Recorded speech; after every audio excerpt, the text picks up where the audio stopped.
Subscribe now. Click the bell icon to like, comment, and share.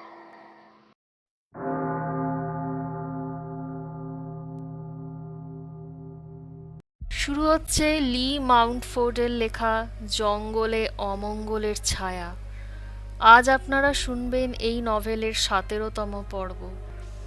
তবে গল্প শুরুর আগে নতুন অডিয়েন্সদের কাছে রিকোয়েস্ট, যারা এখনও আমাদের পরিবারের সদস্য হননি তারা দয়া করে আমাদের চ্যানেলটিকে সাবস্ক্রাইব করে আমাদের পরিবারের সদস্য হয়ে যান। তো শ্রোতা বন্ধুরা, শুরু করছি জঙ্গলে অমঙ্গলের ছায়া, আজ পর্ব 17। কেনকে এদিকে আসতে দেখে রবার্ট আর জেমস দুজনেই সোৎসাহে উঠে দাঁড়ালো, এগোতে লাগলো সামনের দিকে। একটু পরেই কেন এসে যোগ দিল ওদের সাথে। জেমস আর রবার্তা কারোরই তর সইছে না কেনের মুখ থেকে ওর অভিজ্ঞতা শোনার জন্য। জেমস থাকতে না পেরে জিজ্ঞেসই করে বসলো, কি হয়েছে, এত হাঁপাচ্ছ কেন? অনেক দূর থেকে ছুটতে ছুটতে আসছো মনে হচ্ছে। মাথা নাড়ল কেন, বলল, হ্যাঁ, যত তাড়াতাড়ি সম্ভব তোমাদের কাছে পৌঁছতে চেয়েছিলাম। এবার রবার্তা জিজ্ঞেস করলো, আর তুমি কি যেন খুঁজে পেয়েছো বলছিলে, কি খুঁজে পেয়েছো? কেন খানিকক্ষণ চুপ করে রইল, তারপর থেমে থেমে বলতে লাগলো, জানি না বিশ্বাস করবে কিনা, আমি একটা মানুষের ডেড বডি দেখতে পেয়েছি জঙ্গলের ভেতর। মনে হয় কত লোক যারা শুনেছি যারা আগে এই জঙ্গলে মিসিং হয়েছিল তাদেরই কারোর হবে। ও জেসাস! মুখে হাত চাপা দিয়ে অস্ফুটভাবে আর্তনাদ করে উঠল রবার্তা আর জেমস। জেমস গোল গোল চোখে ওর দিকে চেয়ে জানতে চাইল, কোথায় দেখলে? অদূরে গভীর বনের দিকে অঙ্গুলি নির্দেশ করে কেন বলল, জায়গাটা এখান থেকে বেশ কিছুটা দূরে। একটা গাছের ওপর মৃতদেহটা অর্ধেক ঝুলেছিল। দেখে মনে হলো অনেকদিন আগে মারা যাওয়া মানুষ। জায়গায় জায়গায় মাংস পচে গলে গেছে। দেখে মনে হলো না সুইসাইড করেছে, অন্য কোনো কারণে মারা গিয়েছিল। কেনের কথাগুলো শুনতে শুনতে রবার্ট আর জেমস দুজনেরই মুখে চোখে বিস্ময়, সন্দেহ আর অবিশ্বাস ফুটে উঠল। কেন বলতে লাগলো, ওই বডিটার কাছে আরো কিছু ছিল। আমার চোখে তারপর যা ধরা পড়ল তার গুরুত্ব আমার কাছে অপরিসীম। জেমস প্রশ্ন করল, কি দেখলে? কেন বলল, সেই গ্রামটাকে দেখলাম, ব্ল্যাক ফরেস্টের সেই বহু শতাব্দী আগের হারিয়ে যাওয়া সেই গ্রাম। যা দেখলাম তাতে তাই মনে হলো। কেনের কথা এবার রবার্তা আর জেমস দুজনেই হতবাক হয়ে একে অন্যের মুখ চাওয়াচাই করতে লাগলো, যেন ঠিক বিশ্বাস করতে পারছে না। কেনের দিকে চেয়ে জেমস বলে উঠল, তুমি কি নিশ্চিত ওটাই সেই হারিয়ে যাওয়া গ্রাম? কেন উত্তরে বলল, আমি নিশ্চিত। বনের মাঝে একটা ঢালু জায়গার নিচে, এখান থেকে অনেকটাই দূরে সেই জায়গাটা। প্রায় 10খানা সে যুগের কাঠের তৈরি বাড়িঘর নজরে পড়েছে আমার, আর আর মাঝখানে পাথরের তৈরি সেই ছোট চার্চটা। বাড়িঘরগুলো কালের প্রকোপে এখন একেবারে জরাজীর্ণ, জঙ্গল আর বুনো গাছে ভরে প্রায় ঢেকে ফেলেছে, তবু এখনো বেশ টিকে আছে। এবার দুপাশে ঘন ঘন মাথা নাড়তে লাগলো জেমস, বলল, আমার কিন্তু ঠিক মনে হচ্ছে না ব্যাপারটা। জেমসের দিকে অবাক হয়ে চেয়ে কেন জিজ্ঞেস করলো, কেন? জেমস বলল, কাঠের বাড়ি আর মাঝখানে এত শতাব্দী পেরিয়ে গিয়েছে এখনো টিকে থাকবে, এটা কেমন করে হয়? ভেবে দেখো, 400 বছর পেরিয়ে গিয়েছে। কাঠ তো এত বছর টিকে থাকার কথা নয়, কবে পচে গলে যাবার কথা। এবার কেনকে কিছুটা ক্ষুণ্ণ মনে হলো। সে বলল, তুমি কি বলতে চাইছো জেমস? তুমি বলতে চাইছো আমি মিথ্যে কথা বলেছি? জেমস তাড়াতাড়ি ওকে আশ্বস্ত করতে গিয়ে বলে উঠল, না না, আমি তা বলতে চাইছি না। কেন বলল, তাহলে এসব কেন বলছো? আমি তোমাদের যা বলছি কোনো কল্পনাপ্রসূত কিছু বলছি না, যা দেখেছি তাই বলছি। জেমস বলল, আমি তোমার ওপর কোনো সন্দেহ করছি না কেন। আসলে কাঠ তো এত শতাব্দী টিকে থাকার কথা নয়। এতকাল পর ওই সব কাঠের বাড়িঘরের জায়গায় বুনো গাছে থাকা ধ্বংসস্তূপ থাকার কথা। সায়েন্টিফিক নিয়ম তো এটাই বলে। অথচ তুমি যেরম বলছো কাঠের গোটা গোটা বাড়িঘর এখনো দাঁড়িয়ে, আমার মনে হয় কোথাও কিছু একটা গন্ডগোল হচ্ছে। জেমসের ভেতর এত যুক্তিবোধ এসেছে দেখে রবার্তা মনে মনে খুব খুশি হলো। সে জেমসের যুক্তিকে সমর্থন করলো। কাঠ এতকাল টিকে থাকতে পারে না। হয় কেন মিছে কথা বলছে, নয়তো কোথাও একটা গন্ডগোল হচ্ছে।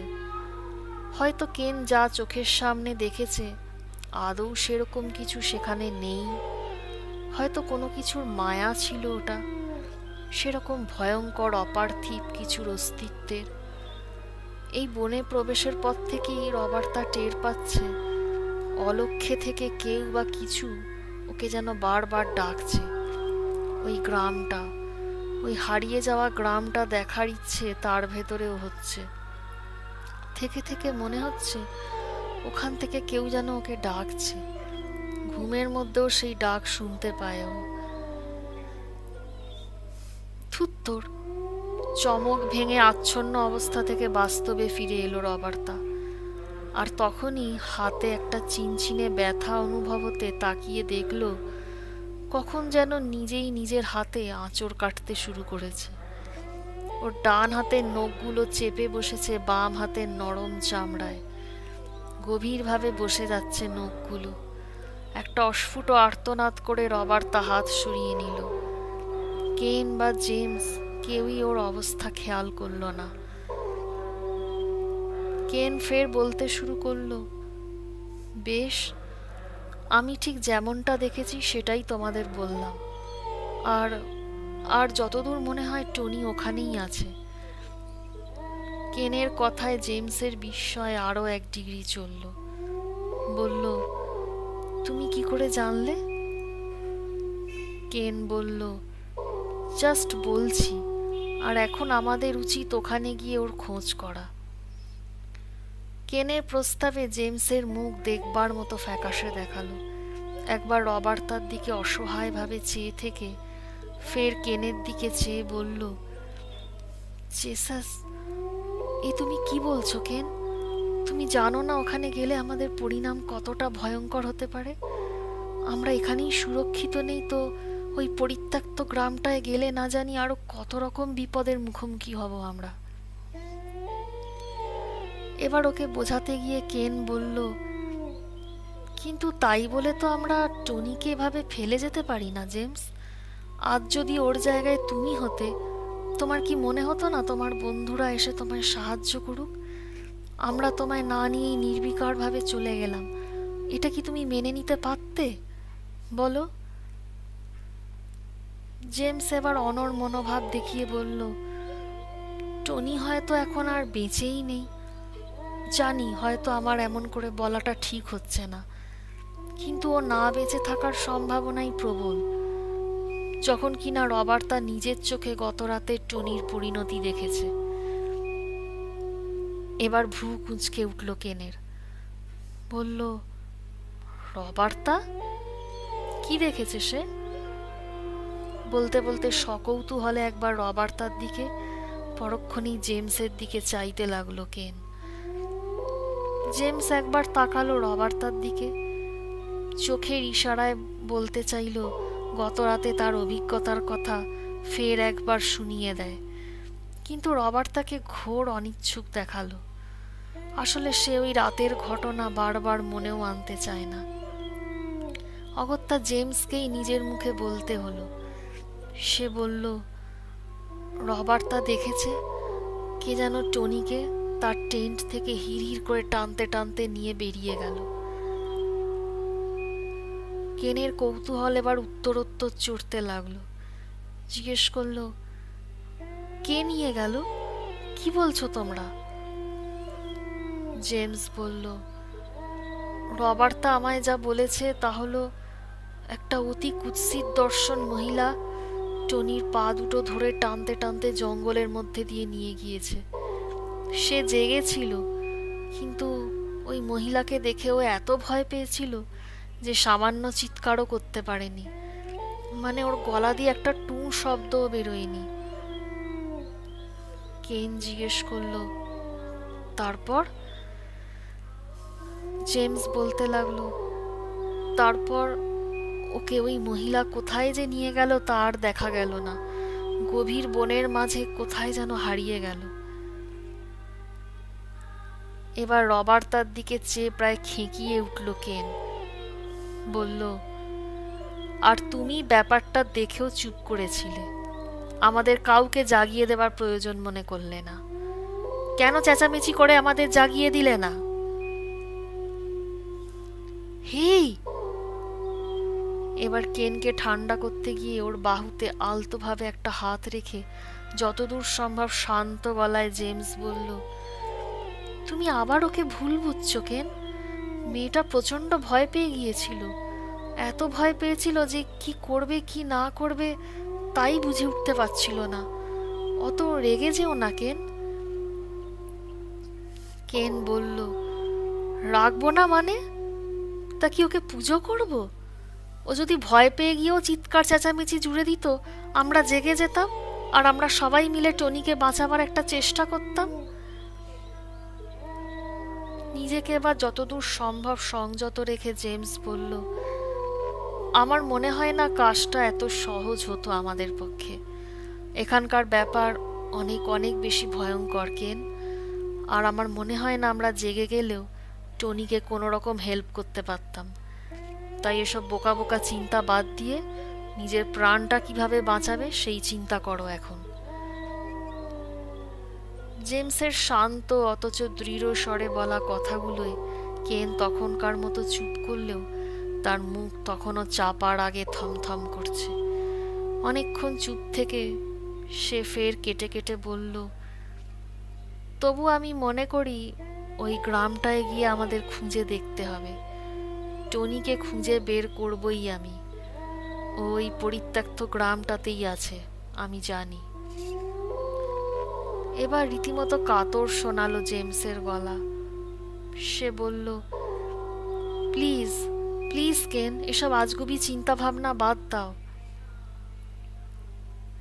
কেন বলল, আপাতত এটাই আমার অনুরোধ জেমস।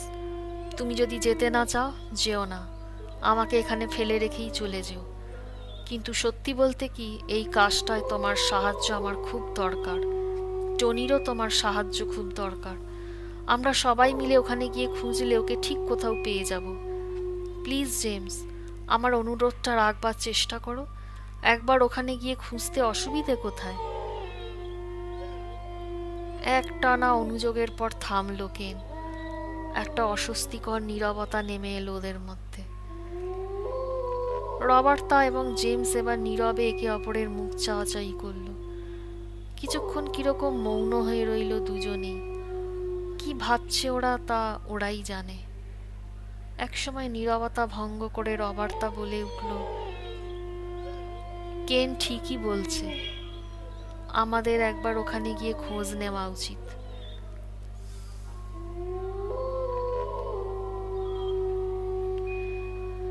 শ্রোতা বন্ধুরা, এই পর্বটি এখানেই সমাপ্ত। আগামী পর্ব নিয়ে আমি খুব শিগগিরই আসি। আপনাদের আমাদের চ্যানেল ভালো লাগলে দয়া করে আমাদের চ্যানেলটিকে সাবস্ক্রাইব করবেন, লাইক করবেন, কমেন্ট দিয়ে নিজেদের মতামত দেবেন। ধন্যবাদ। গল্পটি শোনার জন্য আপনাদের সবাইকে অসংখ্য ধন্যবাদ। পরবর্তী পর্ব পেতে অবশ্যই আমাদের চ্যানেলটি সাবস্ক্রাইব করুন এবং বেল আইকনটি ক্লিক করুন। গল্পটি ভালো লাগলে অবশ্যই ভিডিওটিতে লাইক ও কমেন্ট করে জানাবেন। শুভরাত্রি।